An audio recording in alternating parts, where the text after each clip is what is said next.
Won't you come and meet me at the movies? Won't you come and watch a flick with me? Famous scenes with drama queens and heroes acting out there on a silver screen. Come grab a seat, the popcorn is on me. Camera speed. Sound production, take one. Hello there. Welcome to Me Be at the Movies. I'm Noel T. Manning II, hanging out with Thomas Manning. That's Sir Thomas Manning. Right here, C19 TV, Spectrum, Cleveland County. Hey, man. How are you, buddy? Oh, man. Happy to be here. It's been a while since you and I have been in studio together like this, but here we are back again and better than ever. So Absolutely, man. And a heck of a lot going on, Thomas. You and I have both been to Hollywood over the past month. And today we're going to really spotlight your trip to Hollywood because you got a chance to go to an advanced screening. I don't know if it was the LA premiere or what, but the Knives Out film, the LA premiere for the Knives Out film, Wake Up Dead Man. Is that right? Wake Up Dead Man? that's it. You got it on the money. Wake Up Dead Man, the Knives Out, part of the Knives Out trilogy.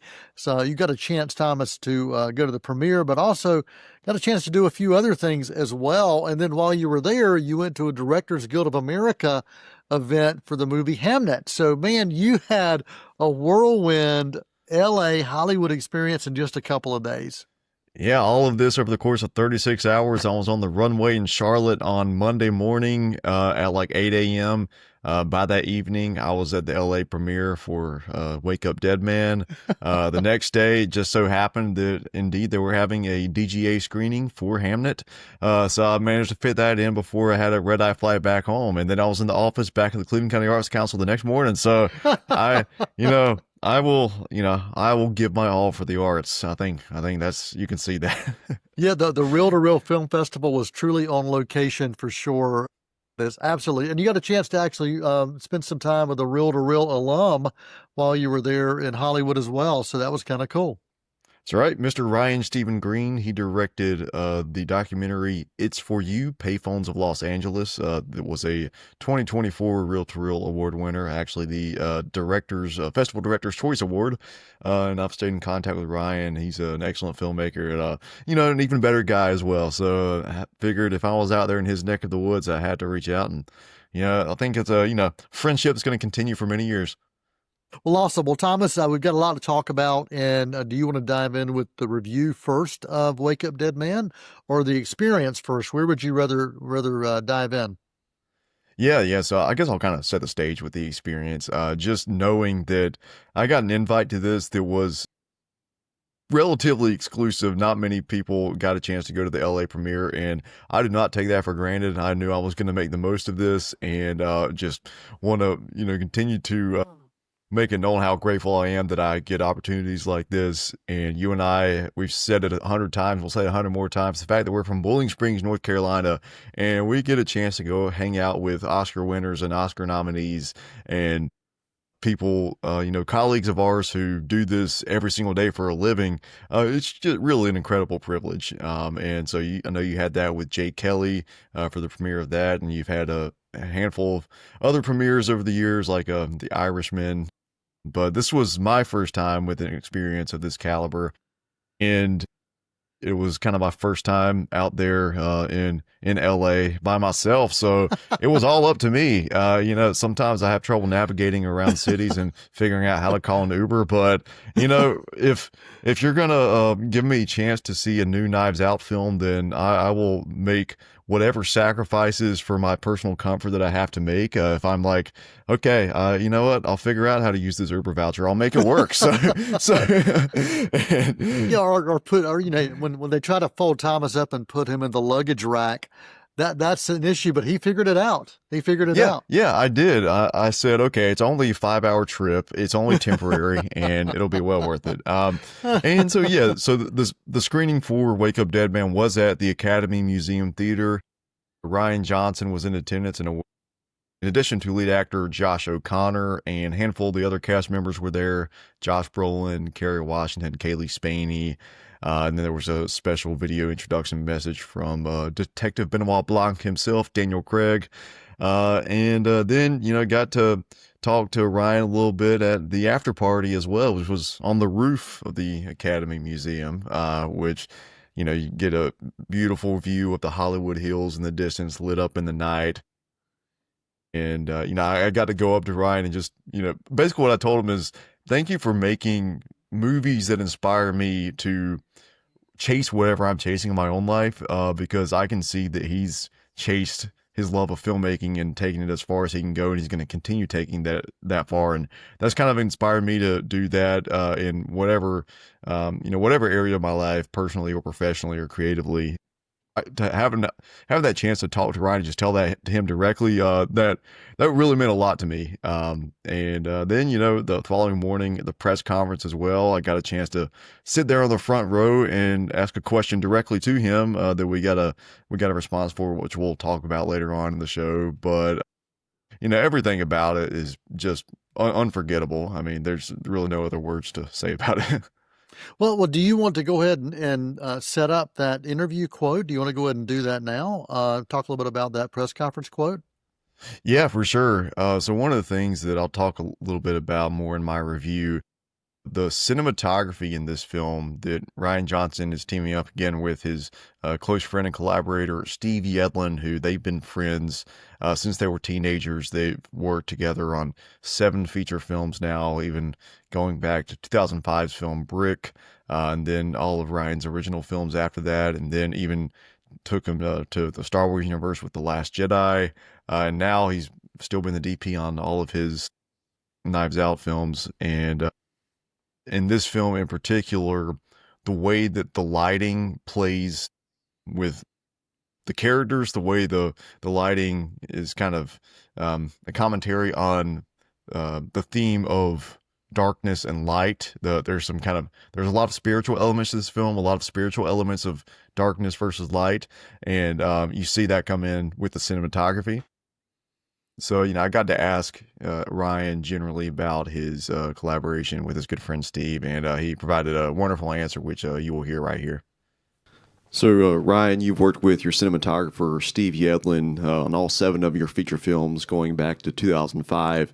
And this has taken you across multiple original stories, obviously a massive franchise, and now the Knives Out series. So what are some things within Wake Up Dead Man specifically about Steve's work that really had a lasting impression on you? Well, yeah, Steve and I, we've been best friends since we were 17. We met on a student film set. And I think, and it's similar with Nathan Johnson, who's my composer, who's my cousin, I think, who I've been making movies with since I was 10 years old. I feel like oftentimes, like if a director is hiring a cinematographer or a composer, they'll say, okay, it's this type of movie. I want to find this type of DP for it. With Steve, I feel like we can do I feel like we can attempt anything. I don't feel like I'm hiring him to fit in a specific slot. I feel like he's my lifetime collaborator, and we challenge ourselves together as a team by trying to stretch with each film and seeing what we can do that we haven't done before. With this one, the tone of it was a big defining element. The fact that we were going for Gothic, it's much more of a lighting movie than the previous 2, I think. Inside the church, which was a beautiful set that Rick Heinrich, our production designer, built, those light changes, that was the first conversation I had with Steve. I wanted the outside world to invade the inside. I wanted to feel that shift when the sun goes behind a cloud and suddenly the room changes tone for everybody. And so Steve did a ton of prep work, pre-lit the whole thing on this rig so that we could control it like playing music from his laptop. And we timed anytime the sun breaks out behind somebody or the sun goes away, that's all Steve controlling dozens and dozens of lights around the set. And a ton of prep went into that so that in the moment it could feel just organic and kind of the thing that makes me most happy is when a friend asked me, "Did you just got really lucky when the sun came out?" I'm like, "Yes, that's right. We absolutely did." So, Thomas, it's great that you got a chance to do that, and it's great that we get a chance to share that with our viewers and our listeners as well for Meet Me at the Movies. Well, let's dive into this review, Thomas. Let's get your thoughts on Wake Up Dead Man, Knives Out film. Yeah, so I continue to be amazed by the tonal distinction of these films.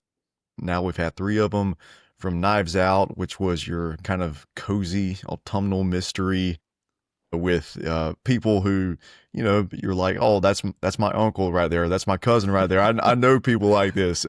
And then you take it to Glass Onion, which is this almost satirical drama, satirical comedy, sorry, satirical dramedy. There we go. That's the word I'm looking for. Of the ultra rich and just the top 1%, and the way that they're just so disconnected from the lives of the rest of us. And then you take it to Wake Up Dead Man, which I feel like some of the characters in this, you have kind of a happy medium there. You have some recognizable characters, some people that you feel like you see every day, but then other people that you're like, yeah, there's definitely a kind of a caricature of a certain type of personality, and somebody that you might see on the news, or you might see, you might hear about in not the best light in current events. And so all these stories, they feel like, alternate universes of the same reality in a sense. But they're all thematically intertwined. And you have, as I said, Daniel Craig. He's the only cast member that continues to play the same role across each film as Detective Benoit Blanc, world's greatest detective, not Batman, but the world's greatest detective in this universe.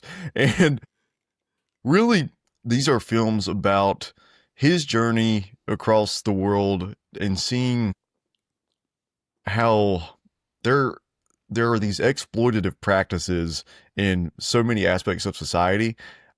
And the powerful feeding off of the vulnerable is something that we see in every area of the world, every area of, in our lives personally, but in, on a much grander scale as well.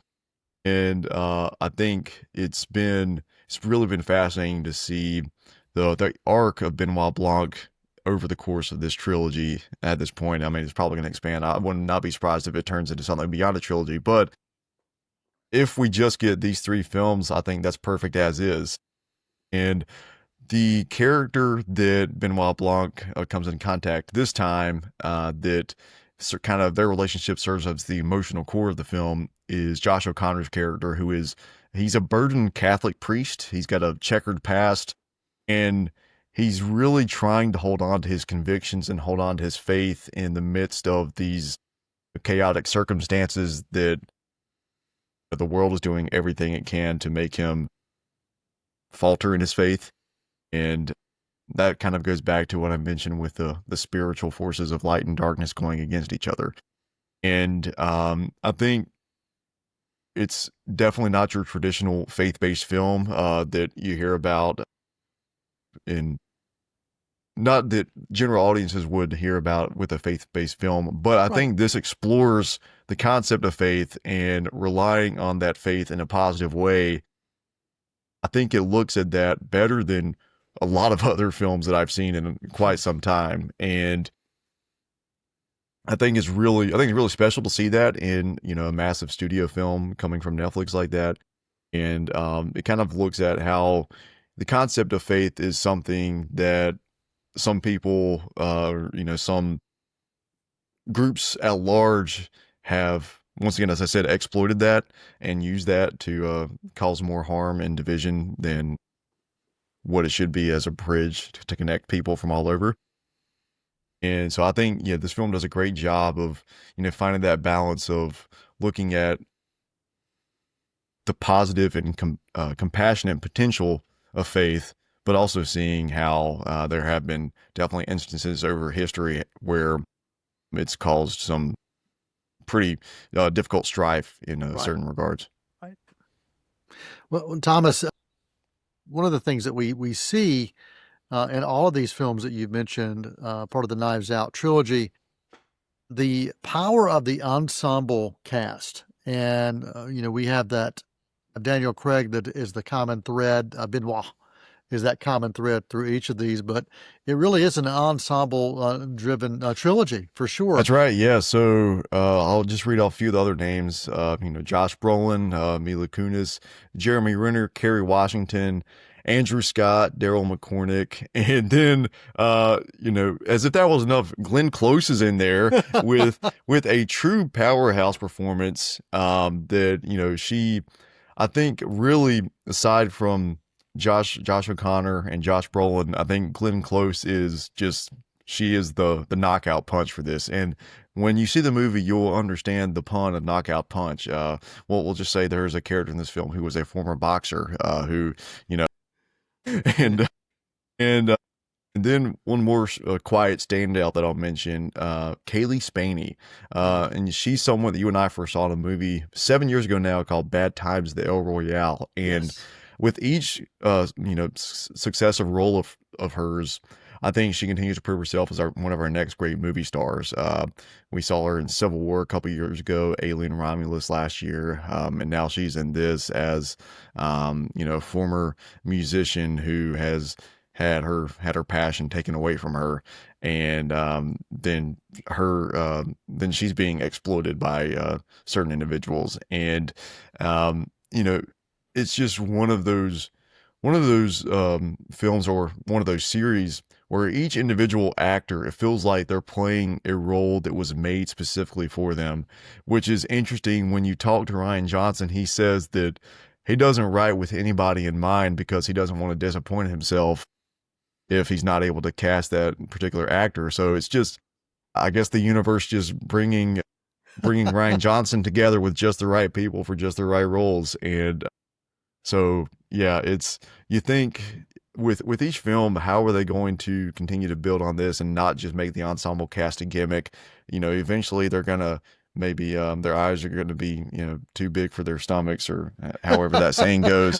But no, they keep finding a way to deliver, and deliver on expectations that are building with each film, and you still walk away and like, wow, I think not only were my expectations met, but they were probably exceeded. So. Wow. Well, and you mentioned writing. The writing on each of these films is so amazing, and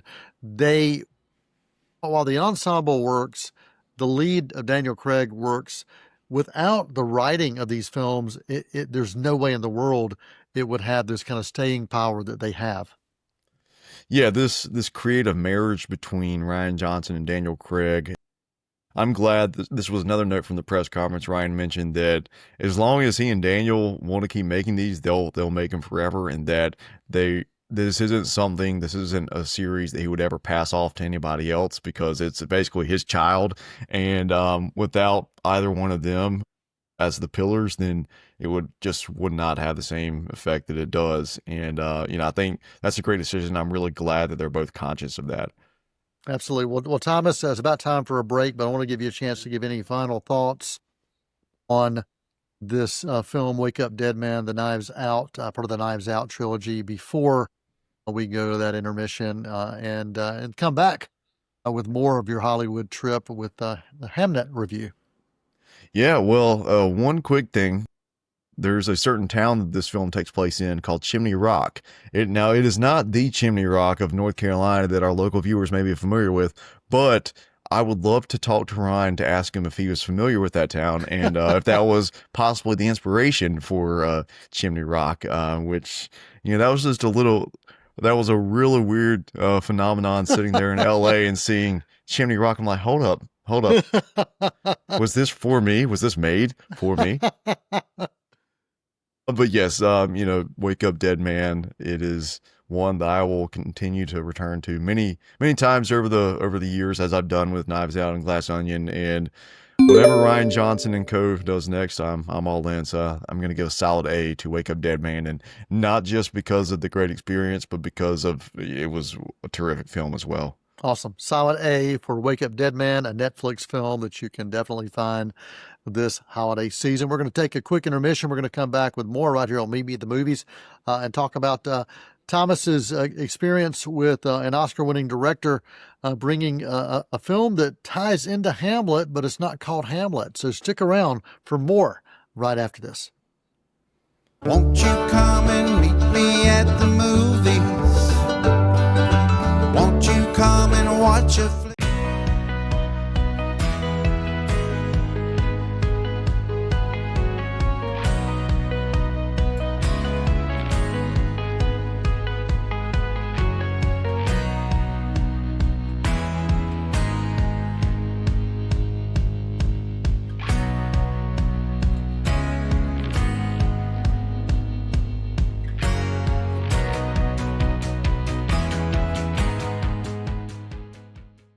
Won't you come and meet me at the movies? Won't you come and watch a flick? Hello, welcome back to Meet Me at the Movies. Noel T. Manning II with Thomas Manning on his Hollywood experience, experiencing Wake Up Dead Man, which we covered in the first half of the show. And now we're going to be talking about a film called Hamnet.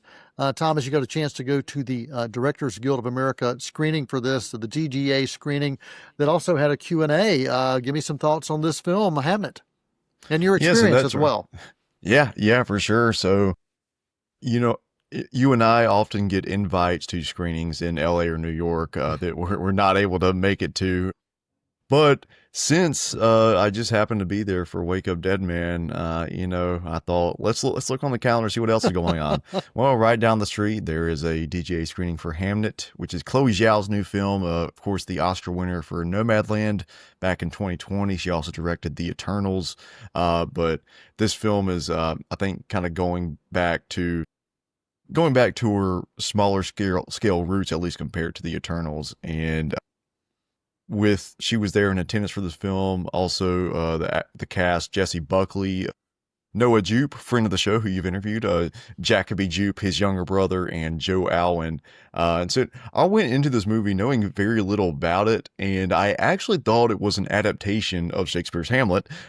So I pretty much went in blind. So it was not until the third act of the film that I realized it's actually the story of William Shakespeare's interior family life that led to his development and writing of the story of Hamlet.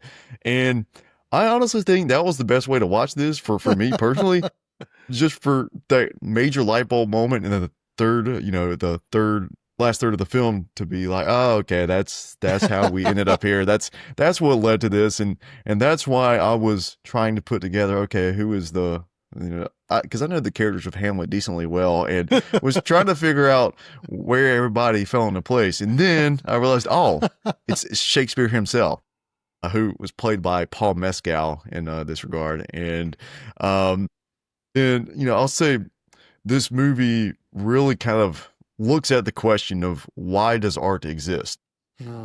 And I think many people will give you many different answers to that, but I think really it's so that we can express something beyond ourselves, and so that we can express something or have something expressed to us that is somewhere within our soul, but we can't simply process it just by going through our daily lives.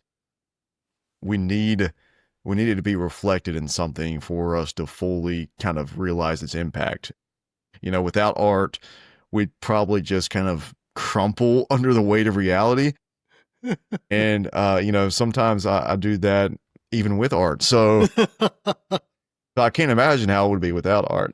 But that this movie kind of looks at, that's why Shakespeare became the playwright that he did, because he had so much grief in his family life that he just could not deal with in any other way other than to pour his entire heart into becoming the greatest playwright of all time. And the performances from this, from top to bottom, like, those four main actors that I mentioned, Jesse Buckley, Paul Mescal, Noah Jupe, and Jacoby Jupe, all four of their performances had moments that I thought, okay, this might be the best piece of acting I've seen all year. So, and that's all of them in the same cast, but it doesn't feel like either of them overshadow each other. Wow. They come into points in the narrative at just the right moments, and their strengths as actors are, I feel like Chloe Zhao manages to get every ounce of strength out of them as performers. And just one thing I want to mention technically about this film, the production design, obviously it's a period piece, and I think everything is so carefully and intentionally crafted without feeling like calculated or artificial. It feels like we're living in the homes of these real people. It feels like we're seeing them encounter all of this turmoil and all this pain, from the villages they're living in, their family homes, even just the way that crumbs on a kitchen table are situated, it just looks like, okay, yeah, we're just looking at somebody living here. And I think that was really, at the end of the day, is how it reached me in the way that it did, was because it just felt so, not, it felt authentic in a way that didn't feel, necessarily created, if that makes sense. It does. It does. Well, Thomas, we're almost out of time. What rating do you want to give Hamnet? I got to give a solid A to Hamnet as well. Between that and Wake Up Dead Man, very productive trip. Awesome. Solid A for Hamnet. And Thomas, any particular nugget that you gained from the press conference afterwards, the Q&A afterwards, that you want to make sure you share? Yeah, so I'll say Jacoby Jupe following in his brother's footsteps, and I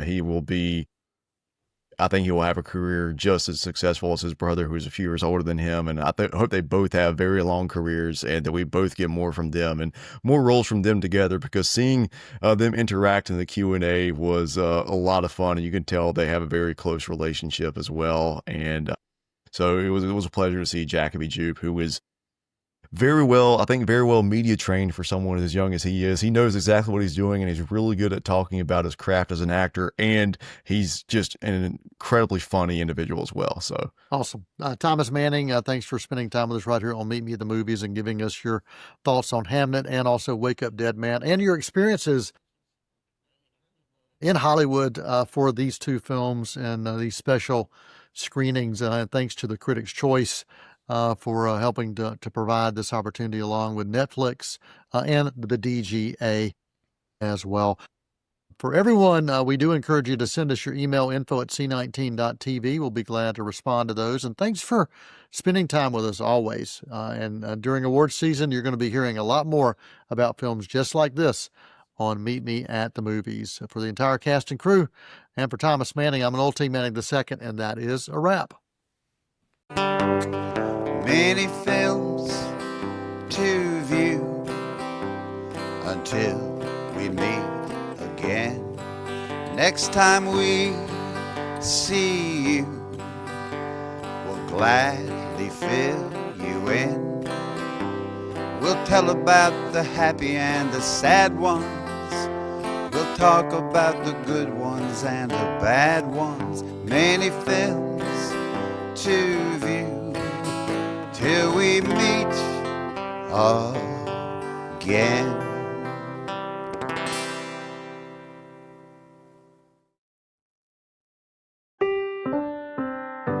Your sweet smile is warmer than the sun in the sky. The light in your eyes makes my world come alive. I'm feeling joy, feeling joy. Joy is in the air, alright. I'm feeling joy, feeling joy. Ooh, it's such a beautiful life. I'll be here for you, you'll be there for me. Oh, it feels so good to help somebody. It's nothing but joy. Feeling joy, feeling joy. Joy's upon you and I. I'm feeling joy, feeling joy. Joy makes such a beautiful life. As Cleveland County's premier event facility, LeGrand Center is the ideal location for any event. The LeGrand Center is located 45 minutes west of Charlotte, 45 minutes north of Spartanburg, and just a little over an hour east of Asheville. Whether you're a small business looking for a place for an off-site meeting or a bride looking for that special location for her wedding, LeGrand Center is the perfect place for you.